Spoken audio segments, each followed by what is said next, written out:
ಸ್ನೇಹಿತರೆ, ನಿಮಗೆ ಎರಡು ಅತ್ಯದ್ಭುತವಾದಂತಹ ರಹಸ್ಯಗಳನ್ನು ತಿಳಿಸ್ತೀನಿ. ಅದನ್ನು ಸೂತ್ರಗಳು ಅಂದ್ಕೊಳ್ಳಿ, ಇಲ್ಲ ತಂತ್ರಗಳು ಅಂದ್ಕೊಳ್ಳಿ, ಇಲ್ಲ ಯುಕ್ತಿ ಅಂತನಾದರೂ ಅಂದ್ಕೊಳ್ಳಿ. ಎರಡು ಅತ್ಯದ್ಭುತವಾಗಿದೆ. ಇದನ್ನು ಪ್ರತಿಯೊಬ್ಬರೂ ಫಾಲೋ ಮಾಡಿದ್ರೆ ಎಕ್ಸ್ಟ್ರಾರ್ಡಿನರಿ ರಿಸಲ್ಟ್ ಸಿಗುತ್ತೆ. ಮೊದಲನೇದು, ಒಬ್ಬ ಯುವಕ ಅಂದರೆ ಹುಡುಗ ಮತ್ತು ಒಬ್ಬ ಪುರುಷ, ಇವರಿಬ್ಬರ ನಡುವೆ ಏಜಿನ ಅಂತರವಿದೆ, ವಯಸ್ಸಿನ ಅಂತರವಿರುತ್ತೆ. ಹುಡುಗ 20ರಿಂದ 30 ವರ್ಷ, ಪುರುಷ ಅಂತಂದರೆ 30ರಿಂದ 40-50 ವರ್ಷದ.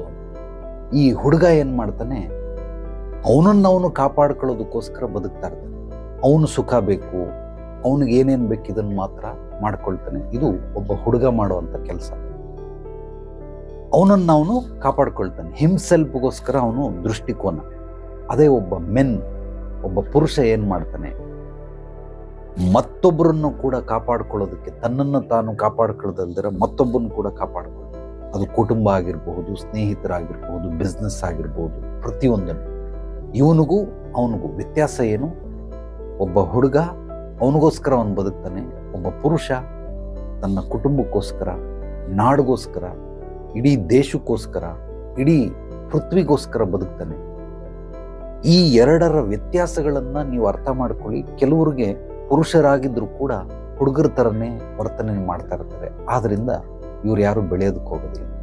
ಸೆಕೆಂಡ್ ಪಾಯಿಂಟ್, ಒಬ್ಬ ಹುಡುಗ ಕಮಿಟ್ಮೆಂಟಿಂದ ಹಿಂಸರಿತಾನೆ, ಜವಾಬ್ದಾರಿಗಳನ್ನು ತಗೊಳ್ಳೋದಕ್ಕೆ ಹೋಗೋದೇ ಇಲ್ಲ. ಅಯ್ಯೋ ತಗೊಂಬಿಟ್ರೆ ನನಗೇನಾದರೂ ಇದಕ್ಕೆ ಕಚ್ಕೊಂಡ್ಬಿಟ್ರೆ ನಾನು, ಅದಕ್ಕೆ ಜವಾಬ್ದಾರಿಗಳಿಂದ ಹೆದರಿಕೆ ಇರುತ್ತೆ, ಭಯ ಇರುತ್ತೆ, ಅವನು ಹಿಮ್ಮುಖನಾಗಿ ಸಾಕ್ತಾನೆ. ಅದೇ ಒಬ್ಬ ಪುರುಷ ಎಲ್ಲ ಜವಾಬ್ದಾರಿಗಳನ್ನು ಸ್ವೀಕರಿಸ್ತಾನೆ, ಜವಾಬ್ದಾರಿಗಳ ಜೊತೆಯಲ್ಲೇ ಬದುಕ್ತಾನೆ. ಯಾರು ಜವಾಬ್ದಾರಿಗಳ ಜೊತೆಯಲ್ಲಿ ಬದುಕ್ತಾರೆ, ಅದನ್ನು ಅತ್ಯದ್ಭುತವಾಗಿ ನಿರ್ವಹಣೆ ಮಾಡ್ತಾರೆ, ಇಂಥವರು ಏನನ್ನ ಬೇಕಾದರೂ ಸಾಧನೆ ಮಾಡೋದಕ್ಕೆ ಇವ್ರಿಗೆ ಶಕ್ತಿ ಚೈತನ್ಯ ಇರುತ್ತೆ, ಬುದ್ಧಿ ಜ್ಞಾನ ಇರುತ್ತೆ, ಅನುಭವಗಳು ಹೆಚ್ಚಾಗಿರುತ್ತೆ. ಆದರೆ ಒಬ್ಬ ಹುಡುಗನಿಗೂ ಒಬ್ಬ ಪುರುಷನಿಗೂ ಇರುವಂತಹ ಈ ಎರಡು ವ್ಯತ್ಯಾಸಗಳನ್ನು ನೀವು ತಿಳ್ಕೊಳ್ಳಿ.